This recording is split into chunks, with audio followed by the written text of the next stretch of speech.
So welcome to this morning session. Our first speaker is Gustavo Turiaci, and he will be talking about black hole microstate counting from gravity. Thank you very much for the invitation to speak.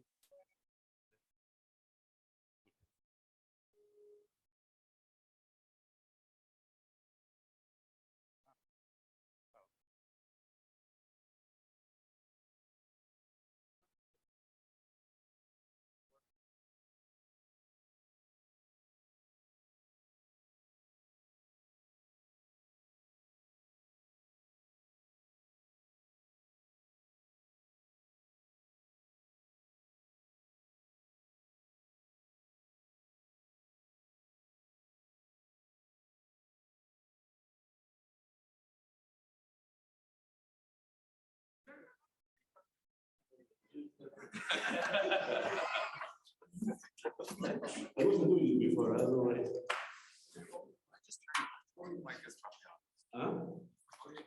Just continue and we'll try to fix it. Okay. All right.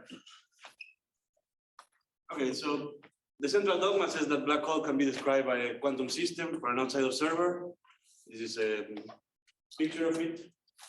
And the most basic question we can ask is what is the number of degrees of freedom of this quantum system? And the Gibbons-Hawking entropy provides the Corsair prediction as given by the area over 40 Newton. And the ultimate goal of what I talk about is to try to go beyond the semi-classical limit and understand the geometric description of black hole microstates better, which I'm not going to do in this talk, but I will try to make some progress towards this.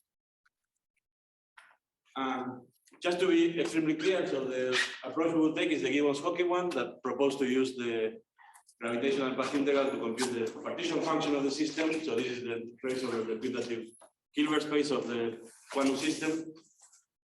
This is computed by a certain path integral gravity with appropriate boundary conditions. Each Euclidean signature that corresponds to the partition function. It has a horizon and asymptotically, but it has the right asymptotics to compute it. So this gives a semi-classical expansion of the partition function, which is the sum over saddles, and maybe one of them dominates, which have an action that gives this Becker-Stein-Hawking term, and then it also can have one-loop quantum effects around this classical saddle. So extracting black hole microstates from gravity is expected to be quite complicated because in general they evaporate and can be unstable. Even if they don't, then some coarse graining over microstates is involved when comparing with gravity, because the discreteness of the spectrum is something that we expect to get from non-perturbative effects. So to try to avoid these issues, is it reasonable to start looking at the microstates of black holes near threshold? So by that what I mean is looking at the low temperature near extremal limit of charged black hole and trying to compare with the possible ground states of a fixed charge sector of the quantum system. So the simplest example we'll consider is an extremal limit of a black hole in 4 dimensions. We have a very long ADS2 throat, which I denoted in this picture in blue, and then at some point it matches to the asymptotically 4-dimensional flat geometry. This is a picture of the kernel diagram that probably all know very well. So the semi-classical approximation to this partition function, including the one-loop determinant and quantum corrections that I mentioned before, is given by this expression. So we have a classical action that grows exponentially with the charge. This is in units where G Newton is 1. So to achieve a macroscopic black hole, we take large charges. And then this is the one-loop correction, which has a term that depends exclusively on the charge, which was computed by Sen and collaborators, and it depends on the number of fields that your low energy theory of gravity has, number of scalars, vectors, and fermions. And then there is a term that was understood recently that depends on the temperature. And at this point, we face an obstacle because if we try to take the zero temperature limit of this, the partition function vanishes. So even though the classical action is large, the quantum effects are arbitrarily small and can spoil the classical solution. So there are no extremal black holes we can consider since the classical picture breaks down. And this was understood from originally understanding the quantization of a certain gravity mode in the throat, and then one can make the connection describe the black hole. So as I said, the one of the determinants for the classical enhancement, and non-perturbative effects can compete at small temperature because even if the classical term is large, if the overall answer for partition function is small, then it can compete with other non-perturbative corrections. So it's hard to make sense of what we mean by the ground state of such a system. Okay, so a way out that we will use is to consider supersymmetric black holes in supergravity.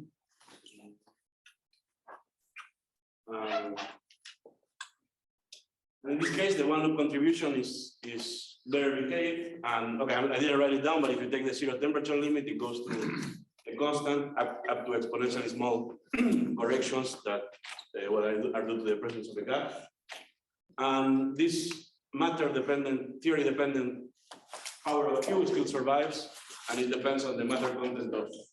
So in this case, I did it for n equals 2 supergravity, so it depends on the number of hypermultiplets and the vector multiplets in the theory. Quantum corrections are large, but one can isolate now the BPS Hilbert space thanks to this gap, which is visible in the gravity approximation. So that's the advantage with the previous case, and that's why we want to try to understand this case first. And this is a picture of the spectrum. So now what you say is that this gap that we observe in gravity is power law suppressed in the charge as opposed to exponentially suppressed, which would be a signature of the non-perturbative effect. Another nice feature is that these log Qs that were computed from gravity match with string theory countings, and I will give an example of this later. Any questions? These are given the logarithmic terms in the entropy. Yeah, so these are the ones that send You computing. can compute the free fields, let's say. Free fields in the black hole geometry. In our Yeah. same calculation. Yeah. But the mode in gravity responsible for this becomes strongly coupled at low temperature, so that one is harder to do.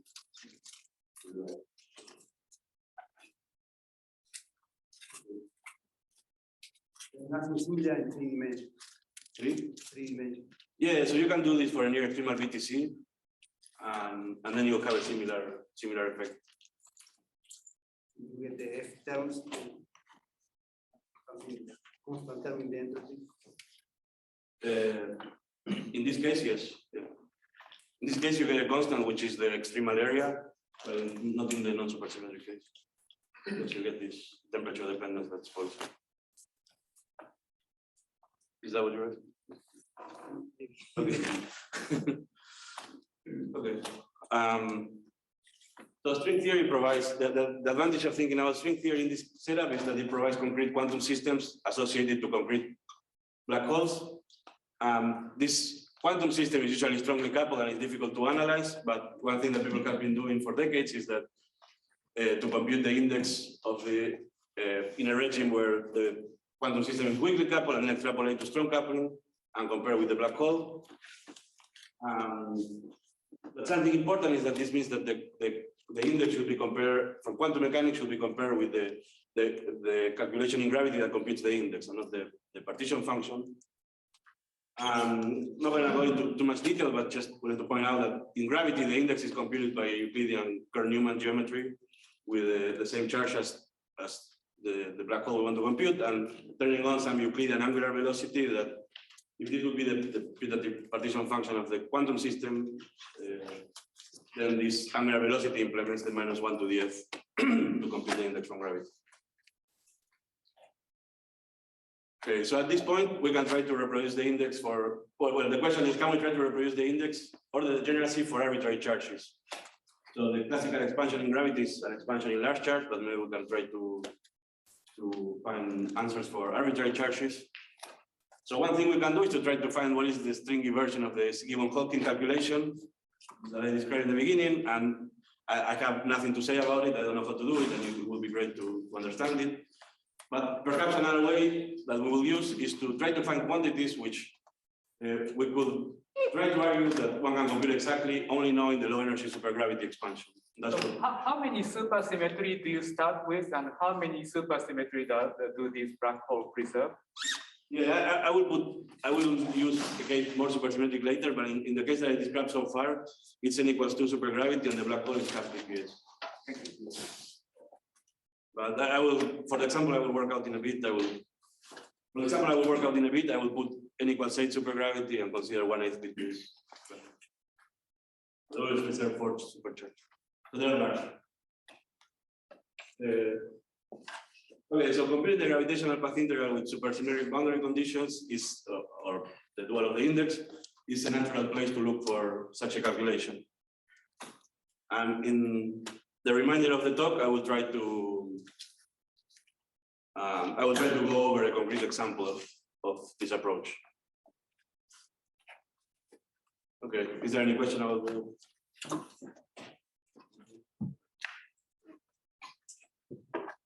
Okay, so now I will describe the example more concretely. So in string theory, we'll consider type 2 string theory in the following background, where we compactify on the 6-dimensional torus down to 4 dimensions. And this leads in 4 dimensions to a theory of n equals 8 supergravity, which is basically a much more complicated version than what I mentioned before. Now there are 56 charges, electric and magnetic. But there are near extremal black holes that preserve 4 supercharges with a near horizon geometry that is also IAS 2 crosses 2 cross T6. And these are essentially like the Rice and Nordstrom geometries I described before, but they have scalar fields, which are the partners of the gauge fields that depend on the radial direction. Other than that, they are very similar to the previous case. And one can compute the entropy of these black holes, and it's given by the square root of this parameter delta, which is a quartic invariant of the charges. So you can think of it as some, okay, this is known, but I didn't write it explicitly. You can think of it as some function of the charges of this form. So the gravity picture we discussed so far is accurate in the large delta limit. We want to ask what happens at finite delta. So the index was computed in the type 2B frame with D1, D5 charges by these people.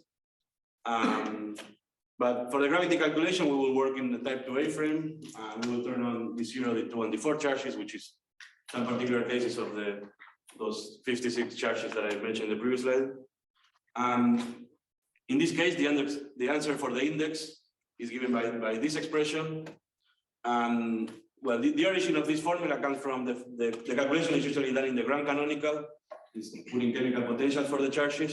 And these are usually modular forms, and then one can use this Rademacher expansion to write it down in this way as a sum over an integer. And one has this Bessel function that grows exponentially with delta. One has Klosterman sums, which they don't grow with delta, they're sum of phases. The surprising thing that this implies is that this sum is an integer, which comes from the fact that the Fourier transforms of these modular forms are mentioned are integers. But for the purpose of this talk, you can forget about where it came from and just take this to be the answer that comes from quantum mechanics. So the large charge limit reproduces Beckstein-Hawking. So essentially, one takes the C equals 1 term. This grows exponentially with square root delta, and one reproduces the extremal area. And one can also look at logarithmic corrections in delta. And this match, so if you do the calculation I described before, but for this theory of supergravity, which was done in this paper by Sen and collaborator, then you'll find exactly this -2 log delta. So this is the first evidence of the first check that one can do. But here we want to go a little bit further and try to match the whole answer. Is this the same function, WQM and W micro? Oh, sorry, yeah. Sorry, I changed the notation at some point. Yeah, that's the same. Yeah, sometimes people talk about macro and macro to separate quantum mechanics from gravity, but so sometimes I might write W quantum mechanics and W gravity just to make it more explicit. So we want to apply localization to the supergravity path integral, which is really a formal step. It's not something that is completely well defined, but we want to just do it and see what it gives us. And this program was carried out by these people, started with Dabokar, Gomez, Murthy, and collaborators. And the purpose of the talk and this paper that we put out a couple of months ago is to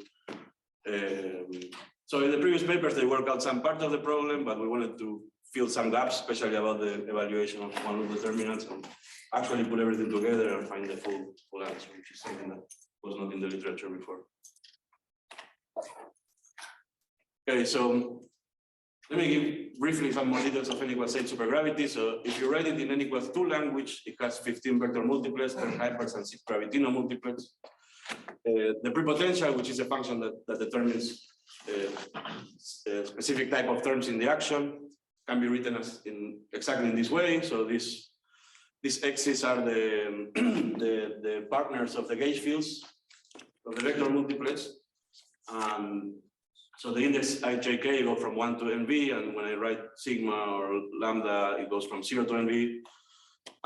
This Cijk is the intersection matrix of T6, and because of the amount of supersymmetry, this is exact, and there are no higher derivative corrections to this answer. So we will use an n=2 language to do a calculation. So for that to be good, we need to restrict to 0 charge from the gravitino multiplet. So some of the charge comes from the vector fields in the gravitino multiplet, and we need to turn them off to do this calculation.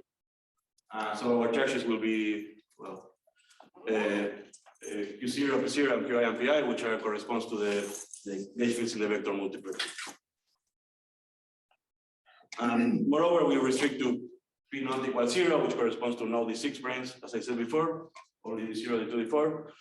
And this is just for simplicity, and the U-duality invariant becomes, well, it doesn't matter the details, but it's this precise formula. So well, this is the precise combination of charges that appear on the right-hand side.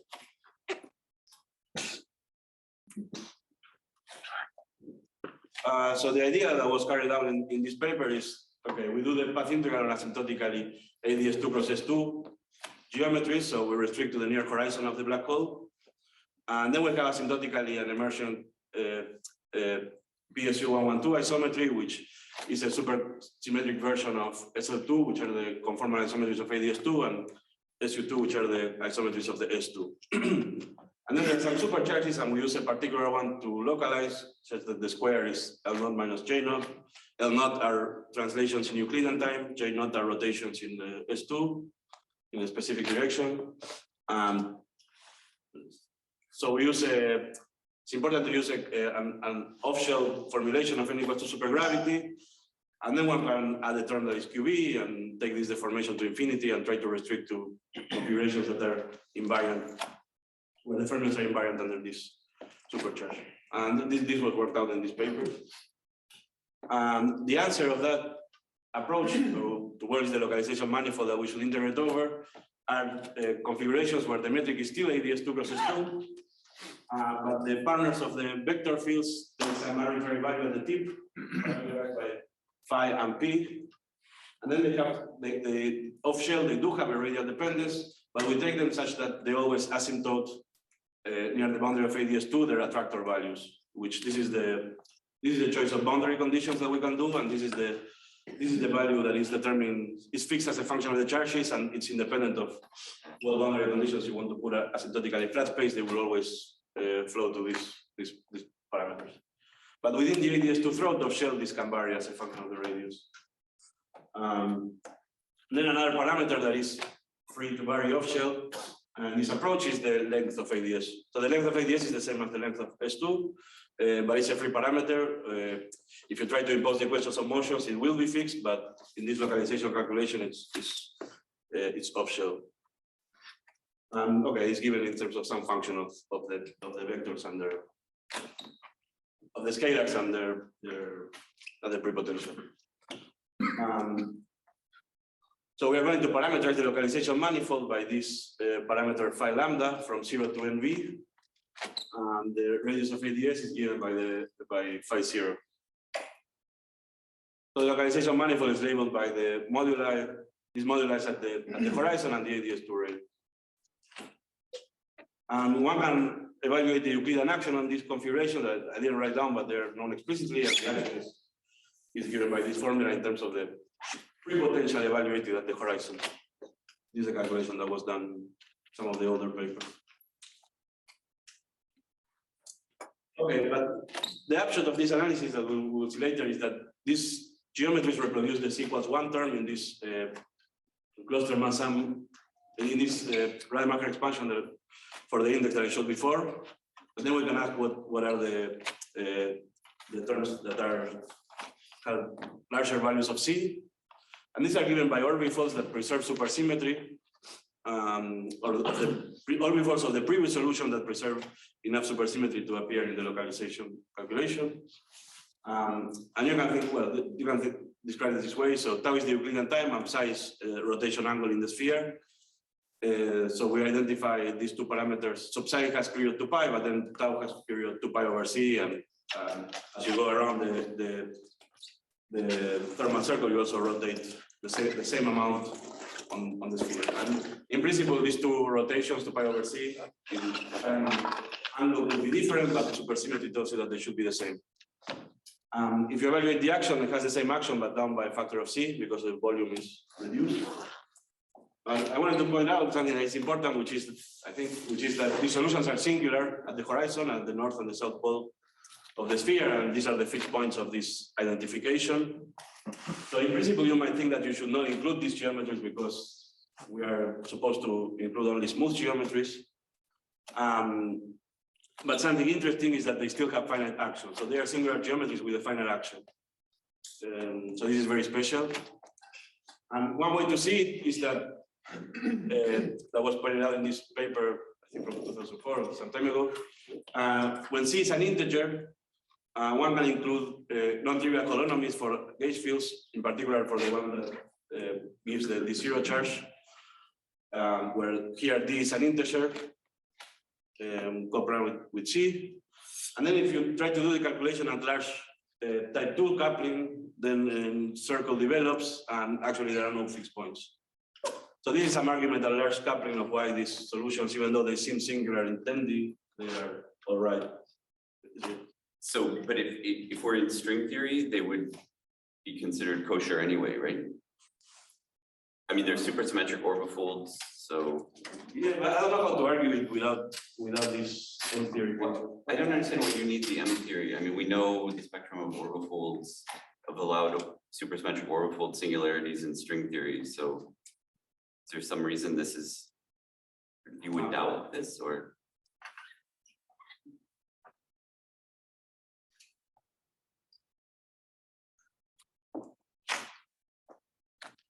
Yeah, I thought this one would not satisfy, but maybe I'm wrong. So this is not like an AM singularity? Yeah, I can. When you sum here, you insist that D is coprime to C. Yeah. So that's hard to interpret in string theory because that's a Ramon field. Mm-hmm. So I think the answer is probably it's not a perturbative string theory orbifold because the consistency Oh, I is see. Ramon. Are you summing over D as well? Yeah, we're summing over D, and this appears in the cluster sum that I did right before. That's the cluster sum. Yeah. Are you claiming that the finiteness of the action is going to single these out? You say what? Are you claiming that the finiteness of the action, which you pointed out, singles out these particular solutions with singularities? Well, yeah, I That didn't. would still allow others, right? I didn't compute the action intently, but at least this argument that this argument was suggest that those will come final action. It is I'm asking about that argument. I'm asking about the argument gave before, saying that the action is finite. Yes. It can be simply it's not. Yeah. Wouldn't that also allow other solutions with effects or singularities? Well, there is a paper of Gupta and Murthy where they argue that if you restrict to one center, then these are all the supersymmetric configurations. But non-supersymmetric ones would be. Yeah, but we're computing the index, so maybe for the partition function they could contribute, but not for the index. Yeah, doesn't the localization condition require you to have units? Yeah. Means you only have. Yeah, so that restricts you to only these orbifolds and only ADS 2+2 with this. The only freedom you have is to turn this scalar partner of the vectors away from their attractor value and to change the ADS radius with respect to There's certainly other situations where one has to include singular saddles in order to get the right answer. Huh? There are certainly other situations where you have to include singular saddles to get the right I'm answer. not saying this is the only one, but. Yeah, no, I'm just saying it's fine. I mean, yeah, as long as it has a finite action and you can argue it's a saddle point, then I think you have to. Yeah, that's why I say that I think this is the argument here, probably that you should include this one. And the singularity doesn't contribute to the action? No, this was computed. I didn't understand Daniel's remark just now. How do you argue that it's a saddle point when it has?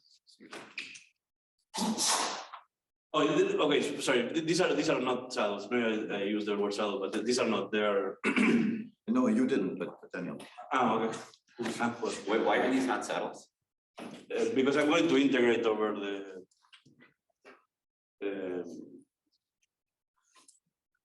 there is a particular value of the scalars that I described before for which it is a saddle, but not in general. I'm doing this off-shell. But I'm integrating over the off-shell configurations, which should appear in the localization calculation. Okay, maybe for some value of the scalars, it will be the actual saddle, but not in general. Any other questions? Okay. Yeah, so these are the configurations for the different C, and these ones appear in the Clusterman sums. We have the action, and the last thing we need is the one loop determinants.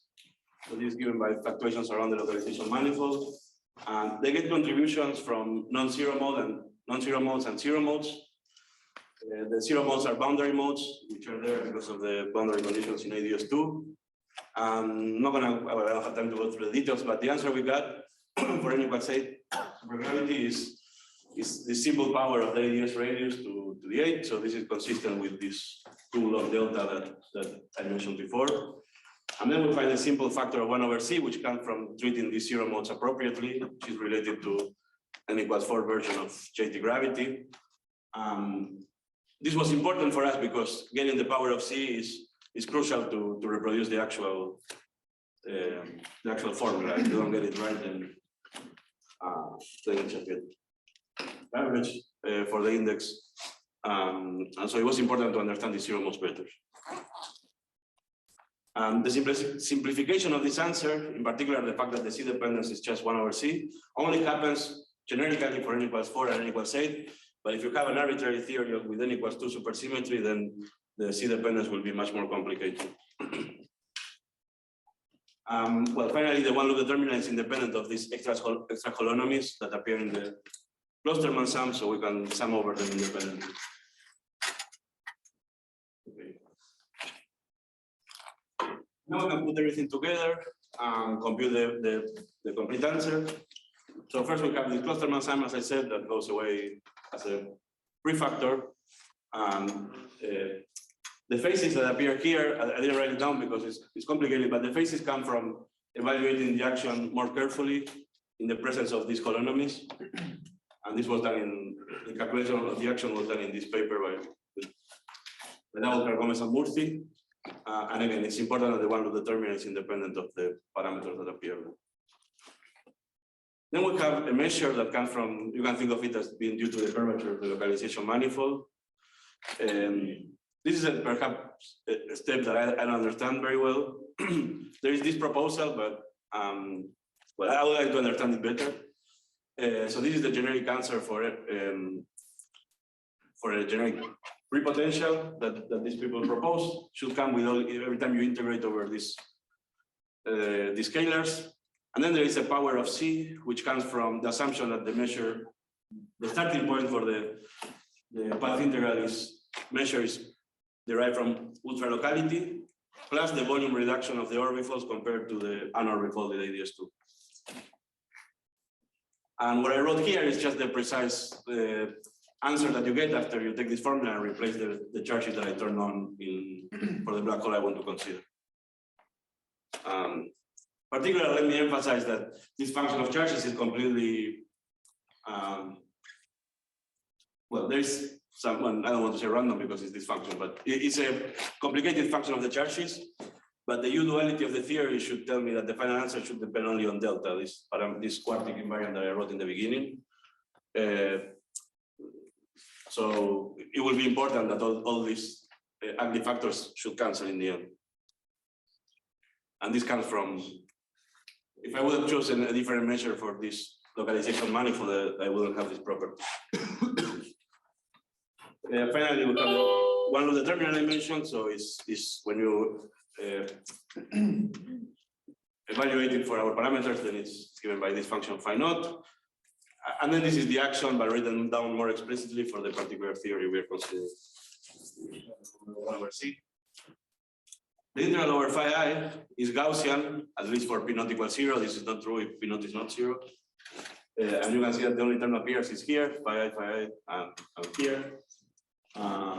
So that those 15 integrals can be done easily. And then one ends up with the last integral over phi naught, which one can change variables from phi naught to these variables sigma. When you do the change of variables, the final answer becomes this sum over C over the orbifolds, the Klosterman sum. This comes from doing the calculation. And we have this integral over sigma, and this is the action. So the first thing we can notice is that the whole answer depends only on delta, which comes from a non-trivial cancellation of these terms with the ones that appear from the Gaussian integration over the 15 phi i's from the vectors. Okay, so this integral is really divergent, but if we integrate sigma over an imaginary axis, then it matches with the Bessel function appearing in the result from string theory. And we have this equality, which is what we wanted to prove. So this integral, when with sigma integrated on the real axis, is the integral representation of this Bessel function that appeared before. Let me stress out that it's important to integrate the metric over a complex contour to get a final answer. And this is a manifestation of the usual indefiniteness of the gravitational, Euclidean gravitational path integral. Okay, so let me finish with some comments. First of all, it was interesting that the sum over topologies was necessary. When here by topologies, I mean these orbital geometries. It was necessary to reproduce the field integer index, and also this rotation of the contour was necessary that we expect to be a generic feature of the Euclidean path integral in gravity. I don't have time to go over the argument, but for a large class of geometries that are radius 2 plus higher topologies plus S2, one can show that contributions that would give a different answer for the index and the degeneracy, they vanish at 0 temperature. At least all the ones that we consider. That can be more general, but this gives us an argument with this assumption that for these states, the index is equal to the degeneracy. And there have been such arguments in the past, but I think thanks to the developments in understanding ADS2 better, we were able to put it in a little more firmer ground. And finally, there is no factorization puzzle for these BPS states, because if we consider multi-boundaries path integral, they usually vanish. The contributions usually vanish exactly due to some fermion zero modes. So we expect that these facts can make these states very useful to try to. Wait, can you explain what would in this setup, what would the factorization puzzle have looked like if there was one? If there was what? What is the factorization puzzle in this setup that doesn't? There isn't. Yeah, what I mean is if you compute the path integral in gravity with 2 boundaries, and then you ask if that's the product of one boundary answer or if it has a connective contribution. So that's a different calculation from what you've been showing us. Factorization. What did I show? What factorization did I show? I mean, you were showing us just a single boundary. Yes. I think he wants an explanation for why the cylinder vanishes. That happens because of fermion zero modes, because those. Yeah, so this we did in this paper with Luca and Murat. And when you do the calculation, there are some fermion zero modes that make the answer vanish, even though they will contribute to the partition function.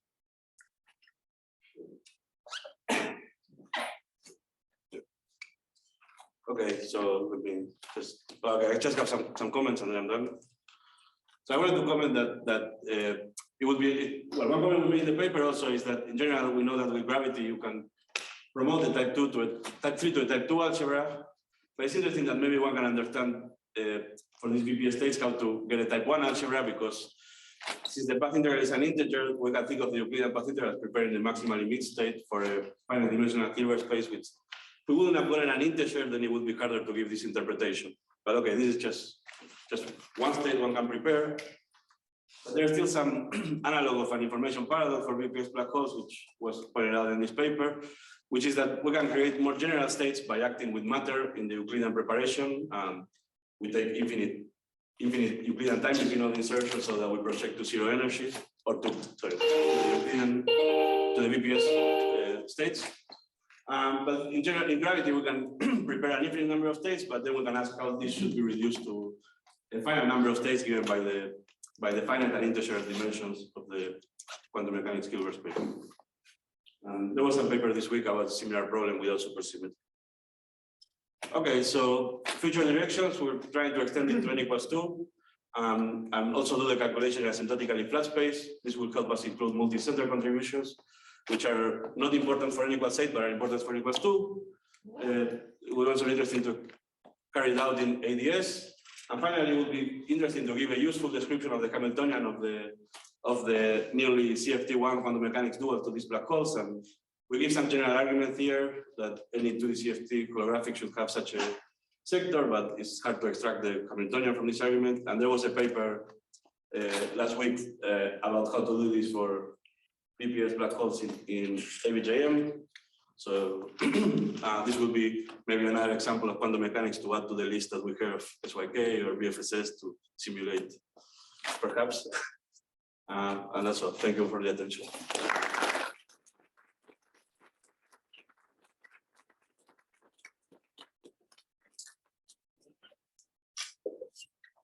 Are there any observables where you expect wormholes should contribute? Supersymmetric things? They should contribute to resolve this issue of having too many states. If you prepare these wormholes with matter and you have an infinite number of ways to prepare it and how it should reduce to a current number, that should come from wormholes even in the BPS sector. There's this issue that the mass gap from the degenerate states to the first excited states somehow seems to be protected. Can you comment on that? That's kind of surprising that it doesn't seem like a thing that usually would be protected. Yeah, so when we consider the evaluation of the partition function, we can calculate the gap and basically all the configurations we can write down with wormholes or with defects that might not preserve supersymmetry. They all start at the same. They all have exactly the same gap. Yeah, that's very strange to me. I don't know. It's a fact of the calculation. Yeah, but do you understand it? Well, if this ADS, okay, so this is a calculation in ADS2 from this JT mode. If ADS2 would be inside ADS3, then there's some unitarity bounds from the Virasoro algebra that tell you that should be the gap. But if you just have ADS2, then it's an output of the calculation. I mean, there are some configurations that have diversions at the gap, and then to resolve those diversions, you should resum over. For example, if you have a defect, even the supersymmetric ones, and to solve that diversions, you should presumably sum over defects, and then it will shift that gap, but it will shift by non-perturbative correction. So I don't know if I can say that the gap is protected at finite Q, but at least at large Q. Well, you only computed for supersymmetric configurations. So it's not clear what, for example, normal perturbative corrections would do to the gap, I don't think.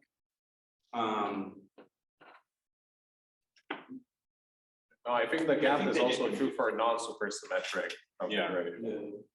Like for instance, if you take a genus 1 surface, the density of states for that would also have a gap. So we cannot compute that, but what we can, because we don't know you can separate the calculation. Let's say you are doing for JT in ADS2. You can separate the calculation in the trumpet and the contribution with the wormholes. We don't know what the contribution with the wormholes is, but we can make some conclusion from knowing the trumpet as a function of the temperature. I think that's the calculation. But you've used some localization in evaluating the trumpet. So if you were interested in the gap, I would think. But the trumpet we can compute for any temperature and any. You can compute it. Just like in normal JT gravity is. one can compute it for any temperature without supersymmetric boundary conditions.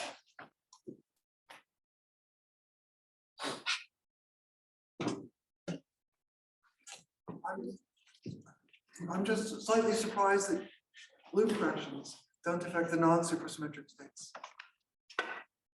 I'm surprised too. I don't see why you would know that, because you eliminated loop corrections because they didn't affect supersymmetric things. Well, I said that if you had, for example, just as an example, these orbifolds, they will have some diversions at the gap. For the calculation to be well defined, if you sum over this defect like we did with Henry and Judith, then that will give shifts of the gap. But all I'm saying is that will be at large charge, it will be this 1/q plus non-perturbative corrections. If I say that way, maybe I don't know, to me wasn't that surprising. But I'm not saying that that's exact for any Q. Yeah, so how do you see that higher root contribution vanishes in this setup? What? They vanish at 0 temperature. They don't vanish in general, but you can compute them, and there are some parts of the calculation you don't know, but that's what I was describing before with the trumpet. But the dependence with temperature comes from some boundary modes in ADS2, and then you can see that if you take the temperature to 0, they vanish up to exponentially small correction. Beta. But we did it for geometries that are ADS2 with higher topologies cross S2, but in principle there could be maybe some more complicated geometries we cannot compute that.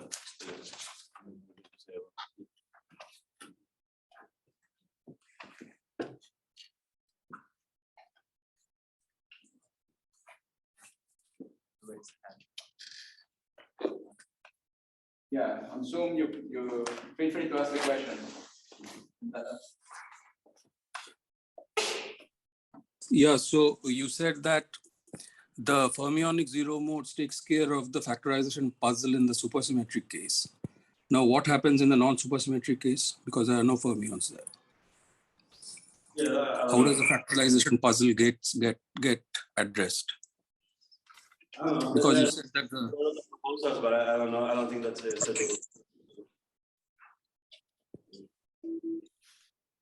Sorry. There are a lot of proposals, but I don't think that has been settled in general how to resolve this. What configurations to add to resolve the factorization puzzles, and there are some proposals, but I think it's an open question. Okay.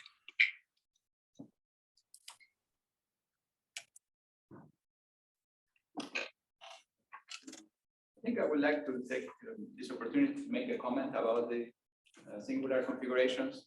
In string theory, you are allowed to consider singular configurations if you have some interpretation for the singularity, like an AN singularity, some object in string theory, and they should be considered equivalent to non-singular configurations. I think that's the kind of thing that Joaquin had.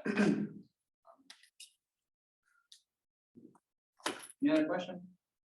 So from that perspective, is there a criterion which singular configurations are allowed and which are not? Or are you saying that any singular configuration should be a singularity which is interpretable?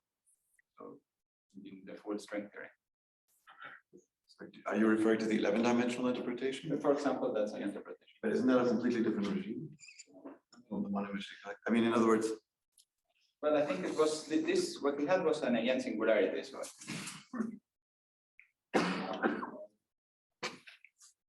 I think what's tantalizing about this is that comes close to saying we can derive these integers just from the gravitational path integral. It seems like this is the one place where one has to invoke string theory. Is that true? I think here you can do it if you go to 11 dimensions, right? So you could have done your calculation in 11 dimensions. Right? Yes, yeah, that's true. You could have done the entire thing in 11 dimensions to start. Yeah, that's true. I could. That's amazing. Yeah. Okay, so there are no more questions. Let's thank Joaquin again.